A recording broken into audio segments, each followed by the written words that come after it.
जय हिंद साथियों, ये हिंदी का चौथा प्रैक्टिस सेट होने वाला है। बहुत ही महत्वपूर्ण, एक से बढ़कर एक जबरदस्त सवाल है। स्किप करके मत जाइएगा क्योंकि 25 प्रश्नों में से ना 20 हिला नहीं पाओगे आप। और भरोसा नहीं है तो कुछ देर बने रहना। और अगर सॉल्व कर लिया है बहुत अच्छी बात है, बहुत अच्छी आपकी तैयारी है। दूसरी बात, कितने प्रश्न आपने एक्चुअली में सॉल्व किए हैं, सही किए हैं, आप कमेंट करके जरूर बताइएगा।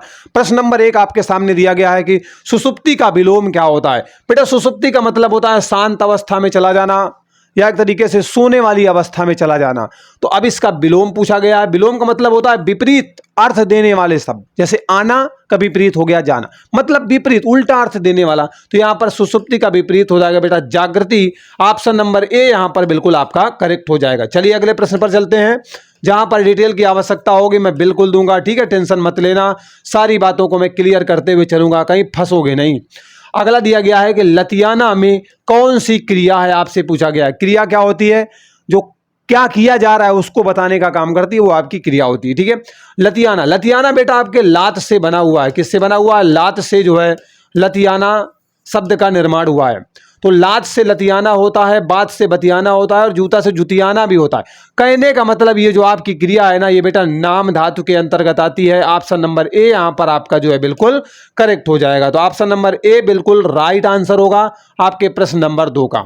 अगला प्रश्न बेटा आपके सामने दिया गया है कि उत्कंठा का पर्यायवाची शब्द एक्चुअली में आपको बताना है। उत्कंठा पर्यायवाची, बेटा पर्यायवाची शब्द वो शब्द होते हैं जो समान अर्थ देने का काम करते हैं, ठीक है। तो समान देने वाले शब्द आपके क्या होते हैं? पर्यायवाची शब्द कहलाते हैं। यहां पर पूछा गया उत्कंठा का पर्यायवाची बेटा लालसा होता है। तो option number B is the right answer. उत्कंठा का पर्यायवाची होगा लालसा, ठीक है। चलिए यहां पर बिल्कुल क्लियर हो गया, आगे बढ़ जाते हैं। अगला प्रश्न आपके सामने चौथे नंबर का दिया गया है बेटा। इसमें कहा गया है कि आदिकाल को चारण काल के नाम से किसने संबोधित किया था? आदिकाल को चारण काल किसने बोला था? तो ये काम बेटा ग्रियर्सन के द्वारा किया जाता है। तो ऑप्शन नंबर डी यहां पर आपका बिल्कुल करेक्ट हो जाएगा। आदिकाल को आपके चारण काल किसने बोला था? ग्रियर्सन ने बोला था। ऑप्शन नंबर डी यहां पर आपका बिल्कुल करेक्ट आंसर होगा, ठीक है। चलिए अगला प्रश्न आपके सम्मुख दिया गया है। ये रहा एक धमाकेदार प्रश्न, देखिए क्या है बेटा। कह रहा है कि जो अवनी है ना, अवनी, इसका विलोम बताना है। इसका भी जो है विपरीत अर्थ देने वाले शब्द को आपको बताना है। तो अवनी माने क्या होता है? तारा तो होगा नहीं, सितारा होगा नहीं, धरा होगा नहीं, अंबर होगा। ऑप्शन नंबर सी आपके जो है प्रश्न नंबर 5 का राइट आंसर होगा, ठीक है। प्रश्न नंबर 5 का राइट आंसर क्या होगा बेटा?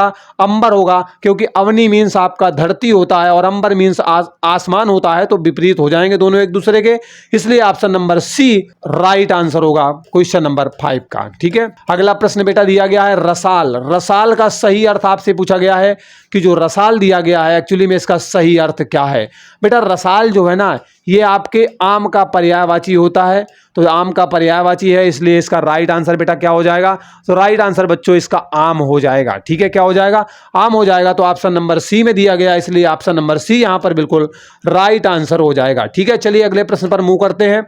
हम प्रैक्टिस कर रहे हैं, बाकी डिटेल की अगर बात रही तो डेडिकेटेड वीडियो बेटा बने हुए हैं सभी टॉपिक पर। आप प्लेलिस्ट में जाकर के देख लेना, 60 वीडियो के आसपास पड़े हुए हैं।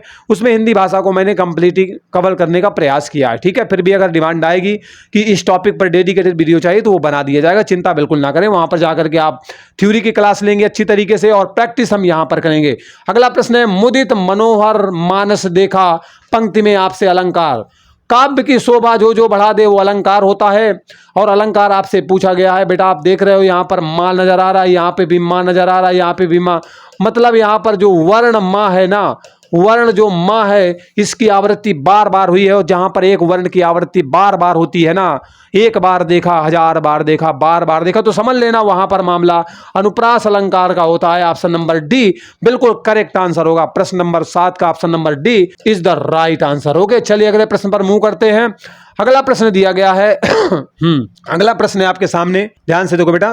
प्रश्न है कि निम्नलिखित में से, अच्छा ऊपर चला गया, ओके नीचे ले आता हूं थोड़ा, हाँ ये आ गया बेटा, ठीक। चलो प्रश्न है, निम्नलिखित में से कौन सी वर्तनी सही है? वर्तनी सही है मतलब 3 आपकी क्या होंगी? गलत होंगी, 1 भैया सही होगी। सही वाली बताना है। पूजनीय नहीं होता बेटा, पूजनीय होता है। क्या होता है? पूजनीय होता है। अगर कवियत्री नहीं होता है, कवयित्री होता है, ठीक है, कवयित्री होता है। ओके, अंताक्षरी, ये राइट है, बिल्कुल आपका बिल्कुल सही लिखा हुआ है, ऑप्शन नंबर सी यहाँ पर करेक्ट हो जाएगा। अंतर्ध्यान इस तरीके से लिखा जाता है, अंतर्धान, ठीक है, ऐसे करके लिखा जाता है, ऐसे बिल्कुल। बहुत पूछा जाता है, मोस्ट कंफ्यूजिंग है, ठीक है। कवित्री बहुत पूछी जाती है आपकी, पूजनी भी बहुत पूछा जाता है, अंताक्षरी तो भैया पूछा जाता है। तो यहाँ पर ऑप्शन नंबर सी जो है क्या होगा, बिल्कुल करेक्ट होगा। बाकी सारे गलत हैं, मैंने सुधार के भी आपके सामने रख दिया है, तो सारी बातें जो है समझ में आ गई होंगी, दूध का दूध और पानी का पानी भी, ठीक है। अगला सवाल आपके सामने, ध्यान से देखिए क्या लिखा हुआ है। ये रहा प्रश्न, कह रहा है 5-7 की लकड़ी, अरे 5-7 लोग एक एक लकड़ी लिए खड़े हैं, मतलब धन्नी नहीं है, मोटी मोटी पतली वाली लकड़ियां हैं। एक जने का बोझ अगर वो एक साथ मिला के दे देना तो एक जने का, एक व्यक्ति का बोझ तैयार हो जाएगा। मतलब कह रहा है कि अलग अलग रहेंगे तो तोड़े जाएंगे, फोड़े भी जाएंगे, समझ रहे हो। लेकिन अगर यूनिटी में आ गए, एक साथ आ गए, तो एक ताकत बन करके सामने आ जाएंगे। तो वही कह रहा है कि 5-7 की लकड़ी एक जने का बोझ, अगर मिलकर कार्य करेंगे ना तो कठिन कार्य भी सरल हो जाएगा। ऑप्शन नंबर ए ही इतना बड़ा तगड़ा तंदुरुस्त दिया गया, यही बिल्कुल आपका राइट आंसर है। आगे आपको जाने की जरूरत नहीं है, कमजोरों की कोई बात नहीं सुनता तो नहीं है, बात सही है। कठिन कार्य करना और बड़ी शर्त लगाना सब नहीं है। तो क्योंकि जिस हिसाब से आपका जो है यहाँ पर मुहावरा दिया गया है कि 5-7 की लकड़ी एक जने का बोझ, तो इसका मतलब आप समझ गए, मिलजुल करके अगर काम करेंगे तो बड़े से बड़े काम को हम, बड़े चुनौतीपूर्ण कार्य को भी आसानी से हम निपटा सकते हैं। चलिए अगला प्रश्न आपके सामने ये रहा धमाकेदार, ठीक है। देखो बेटा प्रश्न क्या दिया गया है, 10 नंबर का प्रश्न आपके सामने है। मैं उसे भली भांति पहचानता हूं, ये वही आदमी है जो कल रात के अंधेरे में मुझे नजर आया था। अब तुमने देखा कैसे था पता नहीं, कह रहा है कि मैं इसे भली भांति पहचानता हूं। तो भली भांति क्या है आपसे पूछा गया है, इसमें कौन सा विशेषण है, एक्चुअली ये भली भांति कौन सा विशेषण है, आपसे बेटा ये पूछना चाहता है। तो चलिए इसका आंसर हम करेंगे। बेटा जो भली भांति है ना, वो आपका रीतिवाचक के अंतर्गत आता है। तो ऑप्शन नंबर बी यहाँ पर आपका बिल्कुल करेक्ट हो जाएगा। मात्रा बताने का काम करेंगे तो मात्रावाचक, समय बताने का काम करेंगे तो कालवाचक, और भैया संकेत देने का काम करेंगे तो संकेतवाचक के अंतर्गत आएंगे, ठीक है। वीडियो बने हुए हैं इसलिए समय ज़्यादा मैं गंवा नहीं रहा हूँ, क्योंकि भैया सबको देख करके चलना है, ठीक है। चलो अगला प्रश्न है कोयल जानते हो, कोयल सी तेरी बोली, मोर तो राष्ट्रीय पक्षी है हमारा, तो इनको सबको जानते हो बेटा। ये सब के सब ना सारंग के अर्थ में ही आते हैं, लेकिन जो तोता होता है ना, जिसे आप पट्टू बोलते हो, तोता बोलते हो, सुग्गा बोलते हो, ठीक है, सुग्गा, गा से गमला होता है, ठीक है, सुग्गा जो बोलते हो, सुग्गा है ना, सुग्गा बोलते हो, ये बेटा तोता होता है, पैरट होता है, ये बिल्कुल अलग है। इसलिए ऑप्शन नंबर ए यहाँ पर आपका बिल्कुल क्या होगा, करेक्ट हो जाएगा। तो ये मैं थोड़ा क्लियर कर देता हूं, ऑप्शन नंबर ए यहाँ पर आपका बिल्कुल राइट आंसर हो जाएगा, ठीक है। चलिए अगले प्रश्न पर मूव करते हैं।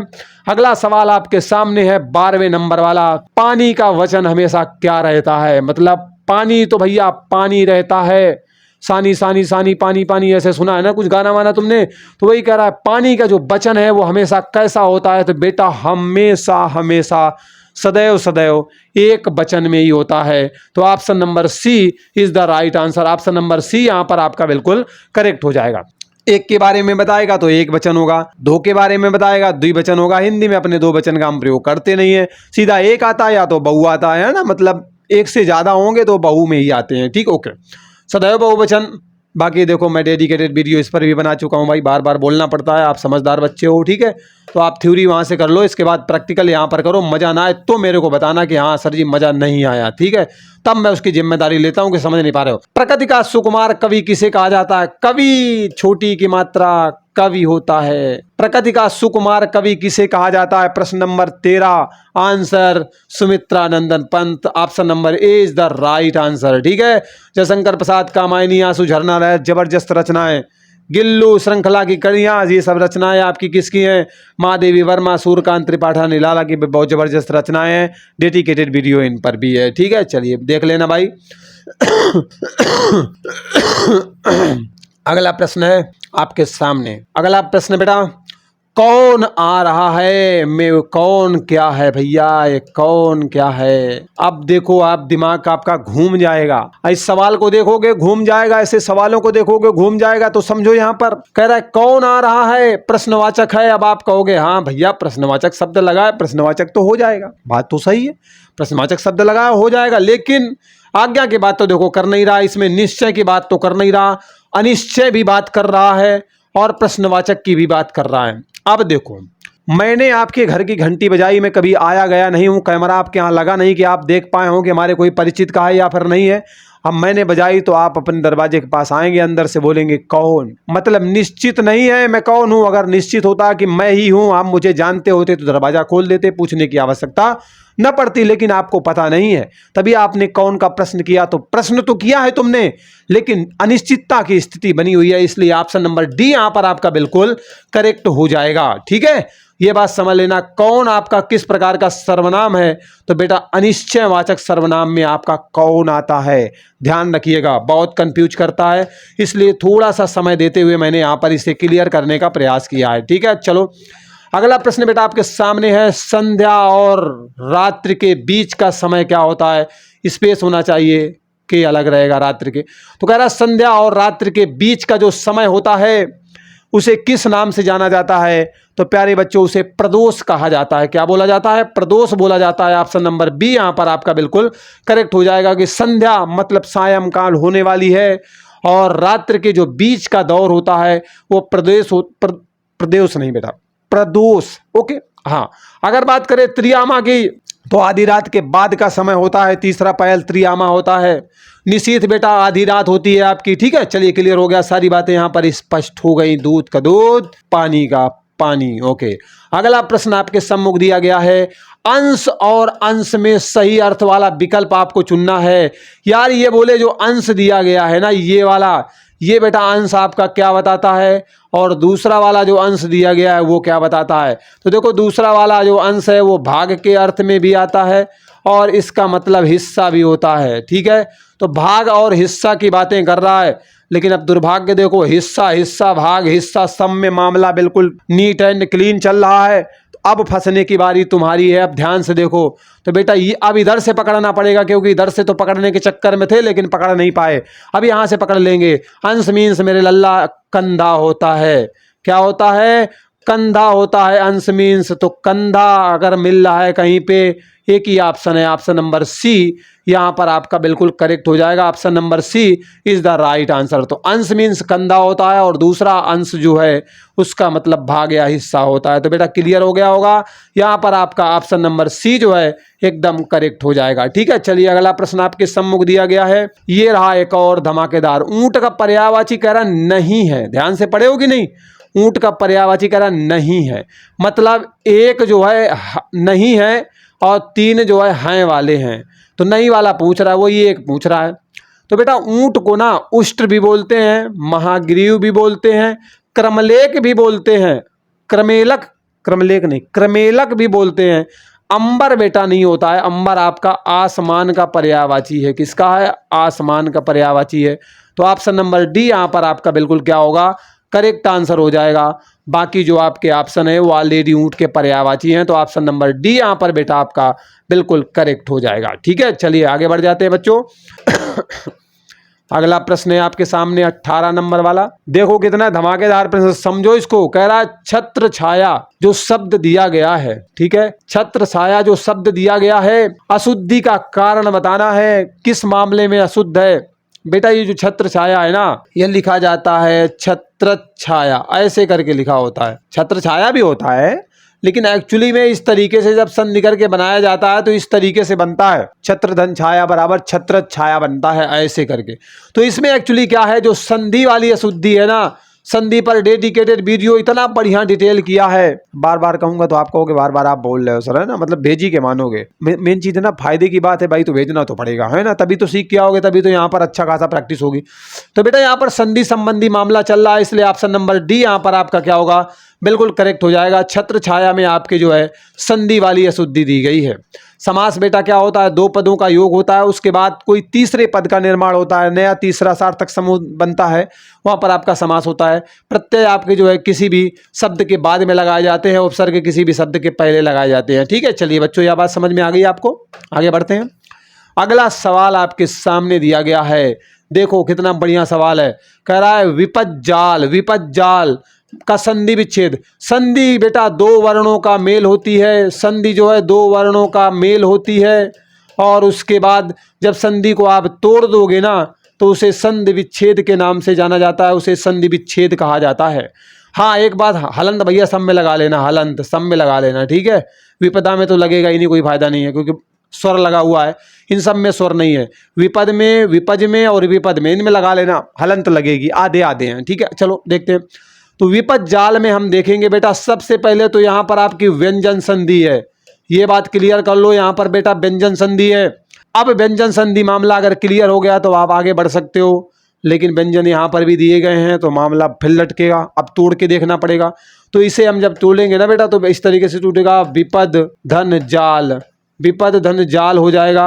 और जब संधि करेंगे तो जो ये दा है ना, इस जा की वजह से अपने आप को आधे जा में चेंज करेगा, किस में बदलेगा, आधे जा में बदल देगा। और यही मामला यहाँ पर एक्चुअली हुआ है, इसलिए ऑप्शन नंबर ए यहाँ पर आपका क्या होगा, बिल्कुल करेक्ट हो जाएगा। ठीक है, तो 19 का बेटा ऑप्शन नंबर ए बिल्कुल सही हो जाएगा, विपद जाल का जो है विपद धन जाल हो जाएगा। ठीक है, अगला प्रश्न आपके सम्मुख बेटा रखा गया है, ध्यान से जरा इसे देखिएगा।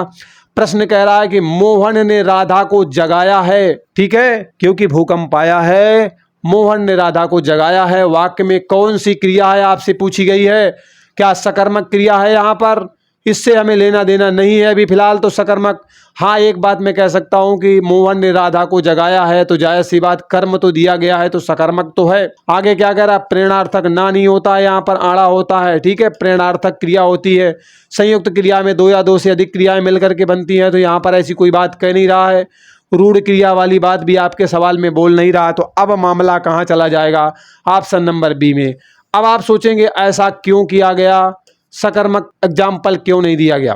प्रेरणार्थक बेटा इन सब में भारी पड़ गया जाके, कारण उसका ये है ना कि मोहन ने क्या किया है, राधा को जगाने का काम किया है। ठीक है, तो नींद किसकी तोड़ी है, राधा की तोड़ी है, तो इसलिए आपका जगाना हो या फिर जगवाना हो, इस तरीके की जो बातें आती हैं वो बेटा आपके प्रेरणार्थक क्रिया के अंतर्गत आती हैं। तो ऑप्शन नंबर बी यहाँ पर आपका बेटा बिल्कुल करेक्ट आंसर हो जाएगा। ठीक है, अगला प्रश्न आपके सम्मुख रखा गया है कि कौन सा वाक्य संदिग्ध भूतकाल में आता है।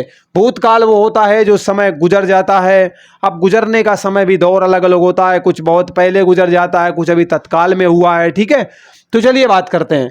कह रहा मैंने वहीं पुस्तक रखी होगी, मैंने वहीं पुस्तक रखा था। ठीक है, रखा था, मैंने पुस्तक वहीं रखा था।